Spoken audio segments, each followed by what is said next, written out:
Hello everyone. आज मैं आपको 4 टॉपिक्स ऐसे कराऊंगी जिससे नीट में क्वेश्चन डायरेक्ट आता है। तो चलिए हम स्टार्ट करते हैं। सबसे पहले जेल इलेक्ट्रोफोरेसिस से। तो जेल इलेक्ट्रोफोरेसिस जो होता है वो हमारी क्या होता है, कटिंग करता है डीएनए की। ई कोराई का सीक्वेंस क्या होता है, GAATTC, है ना। ये सीक्वेंस आपसे कई बार नीट में पूछा भी गया है। डीएनए जो होता है वो नेगेटिवली चार्ज होता है और ये मूव करता है टुवर्ड्स एनोड की तरफ, है ना। मैट्रिक्स क्या होता है, जिसमें हम डीएनए को डालते हैं। इसमें एगारोस जेल जो होता है डला हुआ होता है, ये नेचुरल पॉलीमर होता है। डीएनए जो होता है फ्रेगमेंट्स, डीएनए के फ्रेगमेंट्स जो होते हैं उसको हम सेपरेट करते हैं उसके साइज़ के बेसिस पे। और इसमें जो डीएनए का जो स्मॉलेस्ट साइज़ होता है ना वो फास्टेस्ट होता है। कोई भी आप देख लो, एक मोटा आदमी है और एक पतला आदमी है, अगर दोनों की रेस करवा दी जाए तो सबसे ज़्यादा तेज़ कौन भागेगा, पतला आदमी, है ना। तो ऐसे ही डीएनए होता है। डीएनए के जब वो फ्रेगमेंट्स होते हैं भागते हैं तो जो स्मॉल पीसेस ऑफ डीएनए होता है वो आगे निकल जाते हैं। और ये जो विजिबल होते हैं यूवी लाइट्स में होती हैं। अगर हम इसमें डीएनए में इथिडियम ब्रोमाइड डालते हैं तभी ये विजिबल होते हैं। कटिंग ऑफ डीएनए को हम क्या बोलते हैं, इल्यूजन।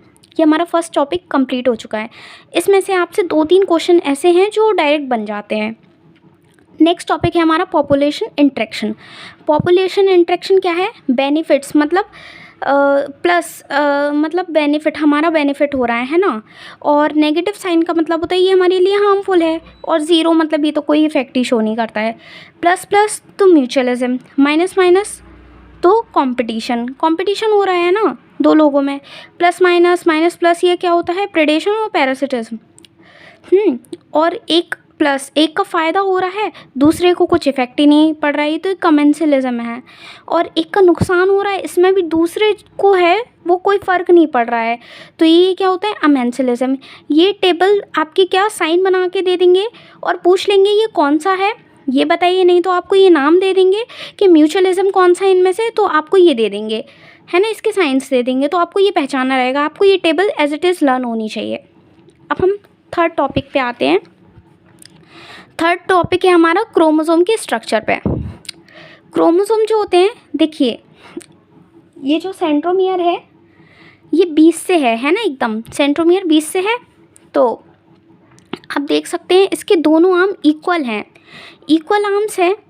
और बीच में जो जिससे ये हमारे चिपके हुए हैं इसको बोलते हैं सेंट्रोमियर। और सेंट्रोमियर के बगल में ही काइनेटोकोर होते हैं। तो और देखिए बाकी ये फिर आर्म्स जो हैं छोटे छोटे होते जा रहे हैं। तो ये देखिए मेटासेंट्रिक कौन सा होता है, जिसमें सेंट्रोमियर जो होता है मिडिल में होता है। सब मेटासेंट्रिक क्या होता है, जो कि स्लाइटली अवे होता है सेंटर से। एक्रोसेंट्रिक जो होता है वो एंड के क्लोज होता है। और टीलोसेंट्रिक तो एकदम एंड पे ही होता है, ये बहुत छोटे छोटे आर्म्स हो जाते हैं, है ना। तो ये हमारे क्या है, 3 टॉपिक्स आपके कंप्लीट हो चुके हैं। लास्ट टॉपिक है आपका सेकेंडरी मेटाबोलाइट्स। ये बायोमोलिक्यूल से है, ये आपको ऐसे ही एज इट इज़ लर्न होनी चाहिए। ये क्या होते हैं, सेकेंडरी मेटाबोलाइट्स जो होते हैं अननोन होते हैं। तो पिगमेंट्स कौन कौन से होते हैं, कैरोटेनॉइड और एंथोसाइनिन। एल्कालॉइड्स कौन कौन से होते हैं, morphine, codeine. Terpenoids, monoterpene, diterpene. Essential oils, lemon, grass oil. Toxin जो होते हैं एब्रिन और राइकन होते हैं। लेसिथिन, ये तो बहुत ही बार आता है नीट में, है ना, काफ़ी फेमस क्वेश्चन है ये नीट का। ड्रग्स कौन कौन से होते हैं, विनब्लास्टिन और कुर्क्यूमिन। पॉलीमर सब्सटेंस कौन कौन से होते हैं, रबर, गम, सेल्यूलोज। तो गाइज ये आपकी जो थी, ये मेरे 4 टॉपिक्स थे, आप इनको देख लीजिए। और ये एज इट इज़ एग्ज़ाम में क्वेश्चन इनसे बनेगा तो एकदम एज इट इज़ बनेगा।